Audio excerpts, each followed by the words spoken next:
بعد ما جاءهم البينات وأولئك لهم عذاب عظيم صدق الله المولانا العظيم وصدق رسوله النبي الكريم ونحن على ذلك من الشاهدين والشاكرين سبحانك لا علم لنا إلا ما علمتنا إنك أنت العليم الحكيم সকলেই বলি رب زدني علما رب زدني علما رب زدني علما رب اشرح لي صدري ويسر لي أمري واحلل عقدة من لساني يفقهوا قولي সমস্ত প্রশংসা মহিয়ান গরিয়ান সেই মহান রব্বুল আলামিনের জন্য, যিনি আমাদেরকে মাগরিবের সালাত আদায় শেষে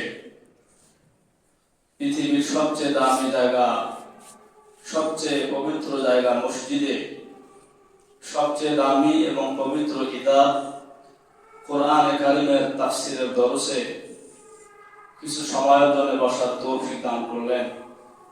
এজন্য আমরা সকলেই অন্তরের অন্তঃস্থল থেকে শুকরিয়া আদায় করে বলি আলহামদুলিল্লাহ,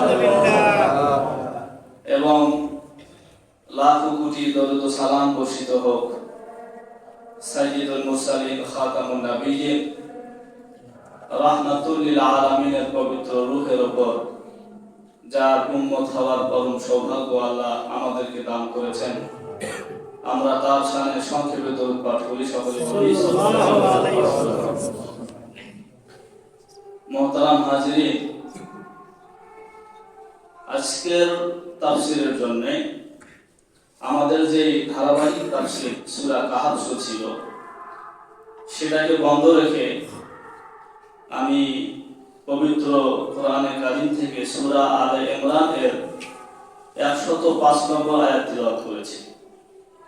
সূরা আলে ইমরান আয়াত নং 105।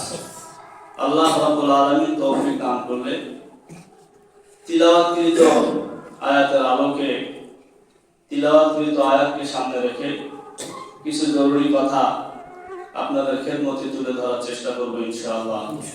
আমার তৌফিক ইল্লা বিল্লাহিল আলিয়্যিল আযীম। মুহতারাম হাজিরিন, খুব গুরুত্বপূর্ণ একটি বিষয়, শুরু থেকে শেষ পর্যন্ত অত্যন্ত মনোযোগের সাথে শুনবেন।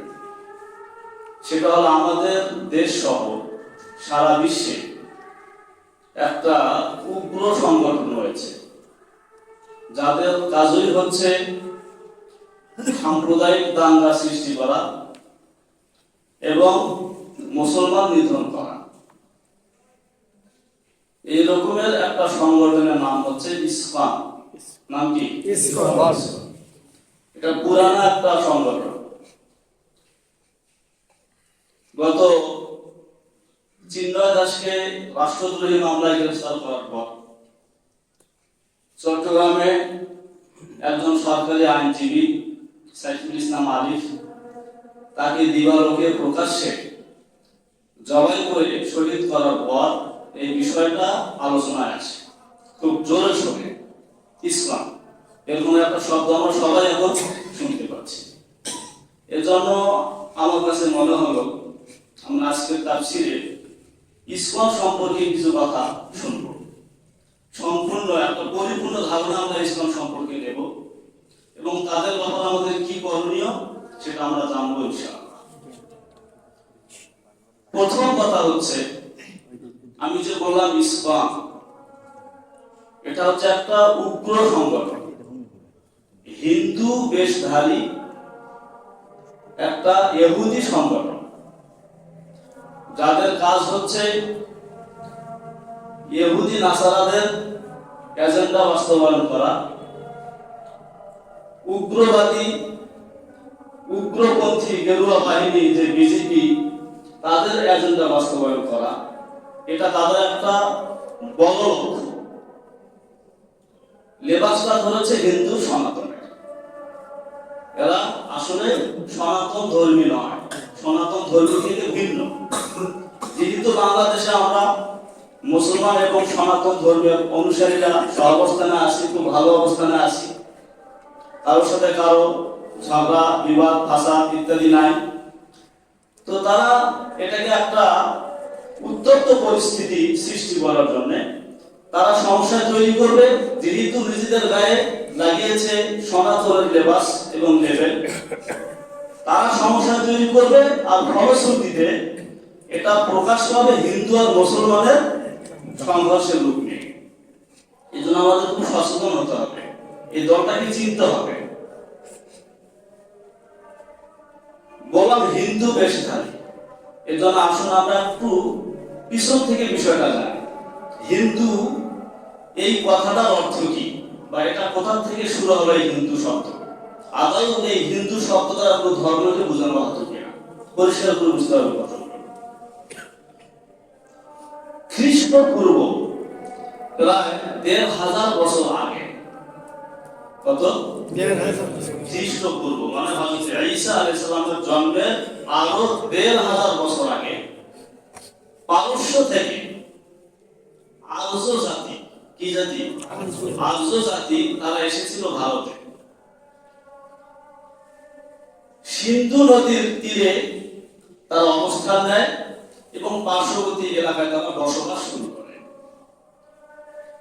এই যে আর্য জাতি, তাদের আর্য ভাষায় দন্ত স এটা ছিল না।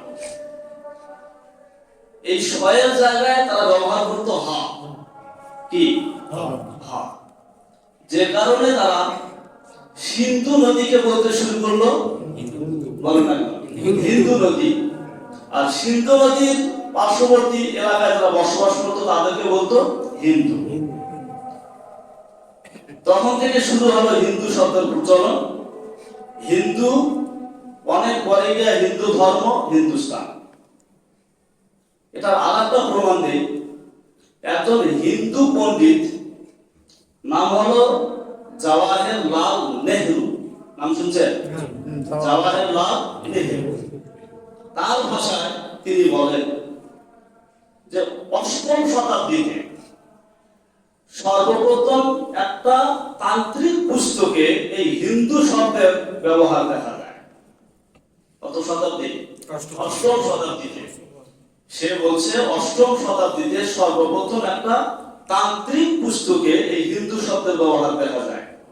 তখন হিন্দু শব্দ দ্বারা বোঝানো হতো একটি জাতিকে। কালক্রমে বহু পরে এসে নাম হয়ে গেল একটা ধর্মের, হিন্দু ধর্ম। কি? হিন্দু ধর্ম। এই হিন্দু, তাহলে মোটামুটি হিন্দু শব্দের অর্থ কোথেকে আসলো আমরা বিষয়টা বুঝে ফেললাম। এই যে হিন্দু, যে কারণে দেখবেন যারা সচেতন হিন্দু তারা নিজেদেরকে হিন্দু না বলে বরং সনাতন ধর্মের অনুসারী বলতেই বেশি স্বাচ্ছন্দ্য বোধ করে। তাদের জানা আছে ইতিহাসটা। যাই হোক, হিন্দু এরা তাদের ধর্ম, জাতপাত, ধর্মীয় অনুষ্ঠান, উদযাপন সবকিছু মিলে মৌলিকভাবে হিন্দুরা 4টা ভাগে বিভক্ত। কয় ভাগে? 4টা ভাগে। একটা ভাগের নাম হচ্ছে ব্রহ্মকুমারী। নাম কি? ব্রহ্মকুমারী। আর একটা ভাগের নাম হচ্ছে নিরঙ্কারী। কি? নিরঙ্কারী। একটা হলো সনাতন আর একটা হলো ইস্কন। তাহলে ব্রহ্মকুমারী, নিরঙ্কারী, সনাতন এবং ইস্কন কটা হলো? 4টা। এই যে 4টা ভাগ, কারোর সাথে কারো কি নাই? মিল নাই। পূজা উদযাপন বলেন, ধর্মীয় অনুষ্ঠান উদযাপন বলেন, মিল নাই। খুব খেয়াল করে শোনেন, খুব জরুরি কথা বলছি। এর মধ্যে যে ব্রহ্মকুমারী, এদের একটা মূল তপস্যা হলো বিবাহ না করা। কি? কুমারী, কুমার থাকবে ওরা। তো বিবাহ না করলে একটা জাতি কতদিন টিকে? ওরা নাই। নিরঙ্কারী, এরা বছরে একটা পূজা করে। ওই যে শোনে না শিবলিঙ্গের পূজা, এরা সেটা করে। খুব পদার্থপূর্ণ কিছু বিষয় আছে, সবার হাতে চকলেট ধরে দেওয়া ওইসব বিষয় আমি যাই না। এক খোদা মানে শিবলিঙ্গের পূজারী এরা বছর একটা। আরেকটা হলো সনাতনী, এদের দেবতার শেষ নাই, 33 কোটি দেবতা। মাস যদি হয় 12টা, পূজা হয় কয়টা? 13টা। আরেকটা হলো ইসকন, এদের সব কিছু কৃষ্ণকে কেন্দ্র করে। কাকে? কৃষ্ণকে। এক কৃষ্ণকে মানে এরা। তাহলে এখান থেকে একটা বিষয় পরিষ্কার হোক, কৃষ্ণ মানে ইসকন এরা এক কৃষ্ণকে মানে, অথচ সনাতন ধর্মের অনুসারীরা 33 দেবতাকে মানে। এই জায়গায় একটা ফাটল হবে কিনা এখানে একটা ব্যবস্থা। ইসকনের মূল ধর্ম বিশ্বাস গড়ে উঠেছে একটা গ্রন্থকে কেন্দ্র করে, শ্রী মদ ভগবত বেদী। শ্রী মদ ভগবত বেদী অথবা ভগবত বেদী, যেটাকে সংক্ষেপে বলা হয় কি? বেদী অথবা গীতা। শব্দটা হলো শ্রীমদ ভগবত গীতা, বেদী না গীতা, অথবা ভগবত গীতা। তো ইসকনের মূল ধর্মের বিশ্বাসটা হলো এই গীতাকে কেন্দ্র করে। আবার অন্যদিকে সনাতনের অবস্থা দেখেন, ওদের সবচেয়ে আদি যে ধর্মগ্রন্থ সেটার নাম হচ্ছে বেদ। সেটার নাম কি? বেদ। কারা রচনা করেছিল, কিভাবে হয়েছিল? ওই যে আপনাকে বললাম, খ্রিস্টপূর্ব 1000 বছর আগে যখন আর্য জাতি এসেছিল ভারতে, তো ওরা আসার পরে ওই সিন্ধু নদীর পাশে স্থানীয় যারা ছিল এদেরকে বলা হতো দ্রাবিড়। কি বলা হতো? দ্রাবিড়। তো তারা এই দ্রাবিড়কে উৎখাত করতে চেয়েছিল। ফলশ্রুতিতে তাদের মধ্যে একটা রক্তক্ষয়ী যুদ্ধ বেঁধে যায়, দ্রাবিড়রা পরাজিত হয়, হেরে যায়। তারা শ্রীলঙ্কা, আপনার ভুটান এবং ভারতের বিভিন্ন জায়গায় তারা চলে যায়। এখন আধিপত্য কায়েম হয় কার? আর্যদের। তারা তাদের এই আধিপত্যকে টিকায় রাখার জন্য একটা গ্রন্থ রচনা করলেন, তার নাম হলো বেদ। তার নাম কি? বেদ। কিন্তু এই বেদের মধ্যে মূর্তি পূজার কথা ছিল না, অথচ যারা স্থানীয় তারা মূর্তি পূজা করত। যে কারণে স্থানীয়দের নিকট তাদের এই বেদটা ততটা কি হলো না, গ্রহণযোগ্যতা পেল না। পরবর্তীতে তারা রচনা করলেন পুরাণ। কি? পুরাণ। তাহলে হিন্দুদের যে ধর্মমত বিশ্বাস সেগুলো অনেক গ্রন্থকে কেন্দ্র করে, অনেক গ্রন্থের উপর নির্ভর করে, বিশেষ করে পুরাণ, বেদ, উপনিষদ, রামায়ণ, মহাভারত, ওই যে একটা বললাম শ্রী ভগবত গীতা। তাহলে এদের হচ্ছে একটা গীতা, ওদের একাধিক। সবকিছু মিলে ইসকন আর সনাতন তাদের মধ্যে কি নাই? মিল নাই। আরো একটা মজার তথ্য নেই, ইসকনটা শুরু হইল কখন? ইসকনটা শুরু হয়েছে 1966 সালের 13 জুলাই। কোথায়? আমেরিকা, নিউ ইয়র্ক সিটিতে। কার হাতে এটার সূচনা হলো? অভয় চরণা রবীন্দ্র ভক্তি বেদান্ত স্বামী প্রভুপাদ। আমরা মনে রাখবো নাকি? অভয় চরণা রবীন্দ্র ভক্তি বেদান্ত স্বামী প্রভুপাদ। লোকটার জন্ম ভারতে, পড়াশোনা আমেরিকার সিটিতে খ্রিস্টান চার্চে। খেয়াল করেন কোথায়? খ্রিস্টান চার্চে। তাহলে সে খ্রিস্টান চার্চে পড়াশোনা করে বড় হলেন, আর সংস্কার করতে চাইলেন কোন ধর্মকে? হিন্দু সনাতন ধর্মকে। সেই সর্বপ্রথম এই স্বামী প্রভুপাদ, তার মাধ্যমে 1966 সালের 13 জুলাইতে এই ইসকন কি হয়? প্রতিষ্ঠিত হয়। ইসকন এটা একটা সংক্ষিপ্ত রূপ, এটা পূর্ণাঙ্গ রূপ হচ্ছে international society for Krishna consciousness. ওই যে কৃষ্ণকে কেন্দ্র করে সব। তারা বাংলা যদি অর্থ ধরেন তাহলে হবে আন্তর্জাতিক কৃষ্ণ ভাবনামৃত সংঘ। কি? আন্তর্জাতিক কৃষ্ণ ভাবনামৃত সংঘ, মানে এদের সবকিছুই কৃষ্ণকে কেন্দ্র করে। তাহলে বিভিন্ন ভাবে আমি এটা বোঝানোর চেষ্টা করলাম যে মূলত ইসকনটা সনাতন ধর্মের অনুসারী নয়, তারা ভিন্ন। আরো একটা তথ্য দেই, আমাদের বাংলাদেশের গোয়েন্দা সংস্থার সাবেক প্রধান, তার একটা কথা একটা বইয়ে এসেছে, বইটার নাম বাংলাদেশে র। বইটার নাম কি? বাংলাদেশে র। এই বইটার 171 পৃষ্ঠায় দেখবেন বাংলাদেশের গোয়েন্দা সংস্থার সাবেক প্রধানের একটা উক্তি সেখানে তুলে ধরেছে। সেটা এরকম অনেকটা যে বাংলাদেশে ইসকন নামে একটা সংগঠন চলছে। কি নামে? ইসকন নামে। যারা মূলত ইহুদি এবং খ্রিস্টানদের সংগঠন। শব্দটা কি বলতো? ইহুদি এবং খ্রিস্টানদের সংগঠন।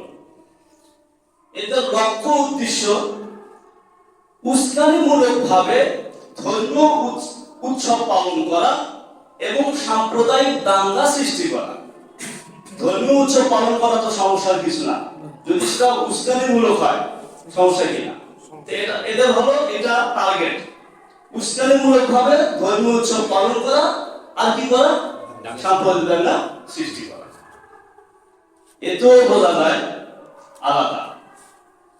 আরো একটা তথ্য নেই, 2023-এ খুব সংক্ষেপ করছি কথা, চিন্ময় দাস, যাকে কেন্দ্র করে এখন বহু কিছু হচ্ছে, তাকে ইসকন থেকে বহিষ্কার করা হবে। কিসের থেকে? ইসকন থেকে বহিষ্কার করা হবে। তো তাকে যখন ইসকন থেকে বহিষ্কার করা হলো, সে বহিষ্কৃত, তার মানে ইসকনের সাথে তার সম্পর্ক তার ভালো থাকার কথা না। আমি যদি কাউকে দল থেকে বহিষ্কার করি, সে বন্ধু থাকবে না শত্রু হবে? এখন দেখেন বাংলাদেশ সনাতন জাগরণ মঞ্চ, তারা এই মঞ্চের মুখপত্র বানাইলো কাকে? চিন্ময় দাসকে। আপন দুই ভাই, এক ভাই যদি কাউকে শত্রু আখ্যা দেয়, আর এক ভাই কি তাকে বন্ধু আখ্যা দিবে? ওই ভাইয়ের শত্রু মানে আমারও শত্রু। এতেও বোঝা যায় সনাতন আর ইসকন কিনা এক না, এরা ভিন্ন। এটা সম্পূর্ণ ইহুদি খ্রিস্টানদের একটা সংগঠন, উগ্র সংগঠন। এরা লেবাসটা নিয়েছে, লেবেলটা নিয়েছে কার? সনাতন। এবার আসুন, আমি তো একটু আগে বলেছি এদের সবকিছু ভাবনা কৃষ্ণকে নিয়ে। বই হচ্ছে ওইটা গীতা। এরা কোন থিওরি বাস্তবায়ন করতে চায়? শ্রী চৈতন্য নাম শুনছেন নাকি? মধ্যযুগীয় তাদের প্রভু শ্রী চৈতন্য, তার একটা থিওরি, নির্জবন করো আজি সকল ভুবন। নির্জবন করো আজি সকল ভুবন মানে জবর মুক্ত করো সারা পৃথিবীকে, পৃথিবীটাকে জবর মুক্ত করো। জবর বলতে মুসলমান, জবর বলতে কে? তাইলে পৃথিবীকে জবর মুক্ত করা মানে পৃথিবীকে মুসলমান মুক্ত করা। এই লক্ষ্য বাস্তবায়ন, এই থিওরি বাস্তবায়ন হচ্ছে এদের মূল টার্গেট। এই টার্গেটকে সামনে রেখে তারা 4টা লক্ষ্য ঠিক করেছে। কয়টা? 4টা লক্ষ্য নিয়ে তারা কাজ করছে। খুব সংক্ষেপে বলতেছি, 4টা লক্ষ্য নিয়ে। একটা লক্ষ্য হলো সাম্প্রদায়িক সম্প্রীতি নষ্ট করা। কিছু আমি উদাহরণ আপনাকে মোবাইল থেকে দেখাবো, লিঙ্ক সহ আমি বলে শোনাবো। 2 নম্বর, আধ্যাত্মিক জ্ঞান চর্চার নামে ঈমান হরণ করা, মানুষের আকীদা বিশ্বাসকে কি করা? নষ্ট করা। 3, সেবার নাম দিয়ে মানুষকে ধর্মান্তরিত করা। 4, শিক্ষার নামে বিবর্তনবাদ এবং নাস্তিক্যবাদ শিক্ষা দেওয়া। প্রত্যেকবারই কার্যক্রম দুর্বল গতিতে চলছে। জুলাইয়ের অভ্যুত্থানের আগে এটা একদম দুর্বল গতিতে চলেছে। 4টা পয়েন্টে তারা কি করেছে? কাজ করেছে। আমরা এখানে ছোট্ট কথা বলি, এই যে ইসকন, এটা যে সনাতন না, তার একটা প্রমাণ, আর একটা ছোট প্রমাণ দেয়। কিন্তু মূল টার্গেট হচ্ছে আলাদা করা। যখন প্রথম থেকে এটা শুরু হলো 1966-তে, তখন ভারতের সনাতন ধর্মের অনুসারীরা কিন্তু এটা বিরুদ্ধাচরণ করেছিল। তখন তাদের সমস্ত বিরোধিতাকে উপেক্ষা করে এই দলটাকে সামনে এগোবার পিছনে সবচেয়ে বেশি মদত করেছে, সহায়তা করেছে কিছু কুখ্যাত নাম করা কিছু ইহুদি খ্রিস্টান। তাদের নাম এসেছে যে স্টিলসন, জুডা, হার্ভে কক্স, লেরিসিন, টমাস হপকিন্স। তারা কিন্তু এটার পিছনে কি করেছে, মদত দিয়েছে। তো এখান থেকেও কিন্তু একটা অনুমান হয় যে এরা সনাতন না, এরা সনাতন ধর্মের অনুসারী না, এটা একটা স্বতন্ত্র সংগঠন যারা মিথ্যার আশ্রয় নিয়ে মুসলমান নিধন করা, মুসলমানদের মধ্যে গন্ডগোল তৈরি করা এদের উদ্দেশ্য। কিরকম গন্ডগোল দেখেন শিক্ষার ব্যাপারে 2022 সালে যেটা করেছিল, সন্তান ছেলে লাল গরু, শুনছিলেন? লালু রামায়ণ কাহিনী তারা ঢোকানোর চেষ্টা করেছিল। এদেশের ধর্মপ্রাণ তৌহিদি জনতা প্রতিবাদের মুখে সেটা টেকে নেয়, কিন্তু তারা চেষ্টা কিন্তু চালিয়ে গেছে। যদি তাদের কর্মতৎপরতার কথা একটু শোনাই, সারা পৃথিবীতে তারা কতগুলো মন্দির ইত্যাদি তৈরি করছে, শুধু বাংলাদেশের পরিসংখ্যানটা একটু শোনাচ্ছি, শোনাই। আমাদের বাংলাদেশে তাদের মন্দিরের সংখ্যা, ঢাকায় 20টি, ঢাকায় 20টা, সিলেটে 8টা, চট্টগ্রামে 23টা, খুলনায় 8টা, রাজশাহীতে 8টা, রংপুরে 9টা, বরিশালে 3টা, ময়মনসিংহে 1টা। এগুলো ছাড়া তাদের খামার আছে, ভোজনালয় আছে, বিদ্যালয় আছে। এই যে মন্দিরগুলো বলা হলো, প্রত্যেকটা মন্দিরের একজন সেবক আছে, বিশেষ একজন সেবক, যাদেরকে বলা হয় গভর্নিং বডি কমিশনার। কি বলে? গভর্নিং বডি কমিশনার, সংক্ষেপে বলে জিবিসি। সংক্ষেপে কি বলে? জিবিসি। এরা যে উগ্র সংগঠন, তার প্রমাণ হলো 2009 সাল থেকে যদি একটু বলি, 2009 সালের 18 সেপ্টেম্বর ঠাকুরগাঁয়ের রশিদ রায় জিউ মন্দিরে দুর্গা পূজা নিয়ে ইসকন ও সনাতনীদের সংঘর্ষ হয়। এ সময় ইসকন ভক্তদের হামলায় ফুলবাবু নামে একজন সনাতনী নিহত হয়। তারপর থেকে সেখানে 144 ধারা দীর্ঘদিনের জন্য কি ছিল? জারি ছিল। 2023 সালে দাঙ্গা তৈরি করে দখল করে নেয় সিলেটের জগন্নাথ মন্দির।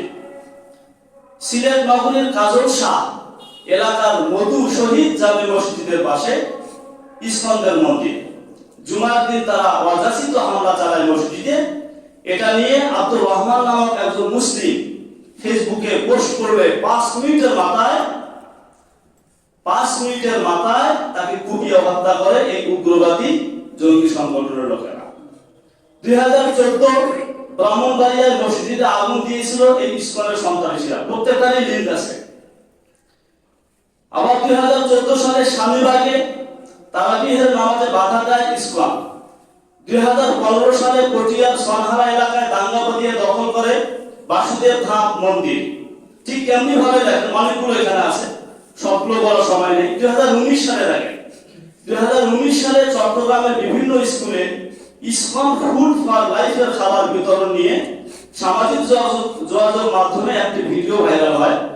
সেখানে দেখা যায় শিশুদের খাবার পূর্বে হরে কৃষ্ণ জপতে বলা হচ্ছে। কি? হরে কৃষ্ণ। এরপরে দেখেন বুয়েটের একজন ছাত্রকে হত্যা করা হয়েছে, নাম কি? আবরার ফাহাদ। এর যে মূল যে খুনি অমিত শাহ, সে কিন্তু ইসকনের একজন সদস্য ছিল। এভাবে 2022 পর্যন্ত তাদের অনেকগুলো কর্মকাণ্ডের কথা এখানে এসেছে। তারা প্রতি বছর জমা হয়, সারা পৃথিবীতে যতগুলো মন্দির আছে প্রত্যেকটা মন্দিরে যে বললাম একজন করে সেবক জিবিসি, এরা জমা হয় তাদের সদর দপ্তরে। সেটা কোথায়? ভারতের না, আমেরিকায় না, ভারতের নদিয়া জেলায় অবস্থিত একটা জায়গা হলো মায়াপুর। কি পুর? মায়াপুর। সেই মায়াপুরে তাদের একটা মন্দির আছে। কি আছে? মন্দির। যে মন্দিরের উচ্চতা 35 তলারও বেশি। এবং দৈর্ঘ্য 800 একর জমি সেখানে জমা হয়। তাদের ধারণা মতে ওই জায়গায় জন্ম নিয়েছিল ওই যে শ্রী চৈতন্য, সে যাকে কৃষ্ণের একজন একান্ত অবতার বলা হয়। তো সেখানে তারা জমা হয় এবং পরবর্তী 1 বছরে কি করবে না করবে সেই পদক্ষেপ তারা গ্রহণ করে এবং সেইভাবে তারা কি চালায়, তাণ্ডব চালায়। এখানে একটা শেষ কথা বলি আমি যে বলেছিলাম এরা ইহুদি খ্রিস্টানদের এজেন্ডা বাস্তবায়নকারী, বিশেষ করে গেরুয়া বাহিনী তাদের এজেন্ডা বাস্তবায়ন করি, এটার একটা প্রমাণ দেই। এই বিজেপির এজেন্ডা বাস্তবায়ন করার একটা প্রমাণ দিচ্ছি। আজকে 6ই ডিসেম্বর, কত হয়তো আপনারা ভুলে গেছেন, এই 6ই ডিসেম্বর শত শত বছরের ঐতিহ্য একটা মসজিদ ছিল, যে মসজিদটা নির্মিত হয়েছিল বাদশাহ সম্রাট বাবরের আমলে, তার নির্দেশে নাম হয়েছিল বাবরি মসজিদ। সেটা 1528 সালের কথা। কত? 1528 সালের কথা। এই 16শ শতাব্দীর ঐতিহ্যবাহী এই মসজিদটাকে শহীদ করা হয়েছিল 1992 সালে, আজ থেকে 30 বছর আগে, আজকের এই 6ই ডিসেম্বর। যারা এটাতে যুক্ত ছিলেন, বিশ্ব হিন্দু পরিষদ, যাদেরকে সংক্ষেপে বলা হয় বিএইচপি, কি বলে? বিএইচপি, বিজেপি, আরএসএস এবং শিবসেনা সবাই মিলে বুদ্ধি করে কিন্তু এই মসজিদটাকে ভেঙে রাম মন্দির নাম দিয়েছিল। পরবর্তীতে জরিপে এসেছিল 68 জনের নাম। এই 68 জনের মধ্যে বেশিরভাগ ছিল বিজেপি নেতাদের নাম। তাদের বিজেপি নেতাদের নাম। আর বিজেপিতে একটা নিজস্ব স্লোগান আছে। কি? তাদের একটা নিজস্ব স্লোগান আছে। যদি আপনারা 2022 সালের কথা ভুলে না যান, একজন মুসলিম মেয়ে সারা বিশ্বে তার নাম ছড়িয়ে গিয়েছিল, মুস্কান। মনে আছে নামটা? কর্ণাটক রাজ্যে হিজাব নিয়ে যে গোলমালটা হয়েছিল, সেই সময় গেরুয়া বাহিনীর কিছু যুবক গলায় লাল কাপড় ঝুলে এই মুসলিম মেয়ে মুস্কানকে বিধ্বস্ত করার জন্য তারা একটা স্লোগান দিয়েছিল। বলেন তো সেটা কি? জয় শ্রীরাম। কি? যার প্রতি উত্তরে ওই মুসলিম মেয়ে মুস্কান বলেছিল নারায়ে তাকবীর, আল্লাহু আকবার। এই যে জয় শ্রীরাম, এটা হচ্ছে বিজেপি, সারা পৃথিবীর সবাই জানে, মোদি, কসাই এবং এই গেরুয়া বাহিনী বিজেপি সবচেয়ে উগ্র একটা হিন্দু সংগঠন। তাদের নিজস্ব স্লোগান হচ্ছে জয় শ্রীরাম। এদিকে সনাতন বলেন, ইসকন বলেন, তাদের নিজস্ব স্লোগান হচ্ছে হরে কৃষ্ণ হরে রাম, হরে কৃষ্ণ। এরা আবার তাদের স্লোগানে এখন যুক্ত করেছে, এখন বলতে আরো আগ থেকে, সেটা কি? জয় শ্রীরাম। এর থেকেও একটা জিনিস স্পষ্ট বোঝা যায়, এই সংগঠনটা এত দুর্বল গতিতে বাংলাদেশে চলেছে, এর পিছনে ওদেরও কি ছিল? হাত ছিল, এবং তাদেরই মূলত এজেন্ডা তারা কি করেছে? বাস্তবায়ন করেছে। তারা একটা উজ্জ্বল প্রমাণ দিয়ে শেষ করে দেই। সেটা হলো যখন করোনা, কি করোনার সময় মসজিদ, মাদ্রাসা, প্রতিষ্ঠান সবকিছু স্তব্ধ, মসজিদে লোকরা ফাঁকা ফাঁকা হয়ে দাঁড়াচ্ছিল, সেই সময় এই ইসকনরা বাংলাদেশের জমিনে শতাধিক 135টা রথ যাত্রা বের করেছিল। কয়টা? এবং তাদেরকে প্রোটেকশন দিয়েছে পুলিশ। এত বোঝা যায় এরা আমাদের এই জুলাই অভ্যুত্থানের আগ পর্যন্ত আমাদের দেশের সরকার, ভারতের মোদি, ইহুদি খ্রিস্টান মূলত তাদেরই এজেন্ডা বাস্তবায়ন করেছে। তাদের মতপুষ্ট হয়েই তারা খুব দুর্বল গতিতে তাদের এই কার্যক্রমগুলো সামনের দিকে এগিয়ে নিয়েছে। পরিশেষে সব মিলে কথা হচ্ছে এটা, হিন্দুদের 4টা দল, ইসকন, সনাতন, আলাদা আলাদা। সনাতন ধর্মের অনুসারী এরা ইসকন নয়, মূলত এরা সনাতন ধর্মের অনুসারী নাম দিয়ে সেই লেবাসটা পরে, সেই লেবেলটা নিয়ে এরা ইহুদি, খ্রিস্টান এবং বিজেপির এজেন্ডা বাস্তবায়ন করছে। এবং এদের মূল উদ্দেশ্য ওইটা, যেটা শ্রী চৈতন্য বলেছিল যে সারা পৃথিবী থেকে মুসলমানকে কি করো? নিধন করো। কাজেই আজ এই মুহূর্তে এসে সম্মিলিতভাবে, ঐক্যভাবে সবাইকে এই একটা আওয়াজেই উঠাইতে হবে যে অন্তত বাংলাদেশের বুকে এই ইসকন উগ্রবাদী সংগঠন চলতে পারবে।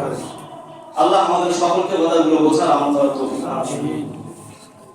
দোষী পুলিশ আল্লাহ كما صليت على ابراهيم وعلى ال ابراهيم انك حميد مجيد اللهم بارك على محمد وعلى ال محمد كما باركت على ابراهيم وعلى ال ابراهيم انك حميد مجيد الحمد لله رب العالمين والصلاه والسلام على سيد المرسلين وعلى اله وصحبه اجمعين اللهم انت السلام ومنك السلام تبارك وتعالى يا ذا الجلال والاكرام يا حي يا قيوم لا نستغيث اللهم اصلح لنا شأننا كله ولا تكلنا الى انفسنا طرفة عين يا الله يا ارحم الراحمين يا ارحم الراحمين يا ذا القوة المتين يا الله মেহেরবানি করে আমাদেরকে মাফ করে দাও ইয়া আল্লাহ তোমার সন্তুষ্টির পথে পরিচালিত করো ইয়া আল্লাহ সঠিক পথ কোনটা সেটা চেনার এবং সেই পথের উপরে চলার তৌফিক আমাদের দাও আল্লাহ সব ধরনের গোমরাহি থেকে আমাদেরকে হেফাজত করে আল্লাহ সব ধরনের বিপদ আপদ থেকে হেফাজত করে সুস্থতার সাথে সচ্ছলতার সাথে ঈমানের সাথে নেখায় বৃদ্ধি করে তালিমার সাথে মত নসিব করে রব্বানা তাকাব্বাল মিন্না ইন্নাকা আনতাস সামিউল আলিম ওয়া তুব আলাইনা ইন্নাকা আনতাত তাওয়াবুর রহিম ওয়া সাল্লাল্লাহু তাআলা আলা খাইরি খালকিহি মুহাম্মদ ওয়া আলিহি ওয়া আসহাবিহি আজমাইন বিরহমাতিকা ইয়া আরহামার রাহিমিন। আসসালামু আলাইকুম।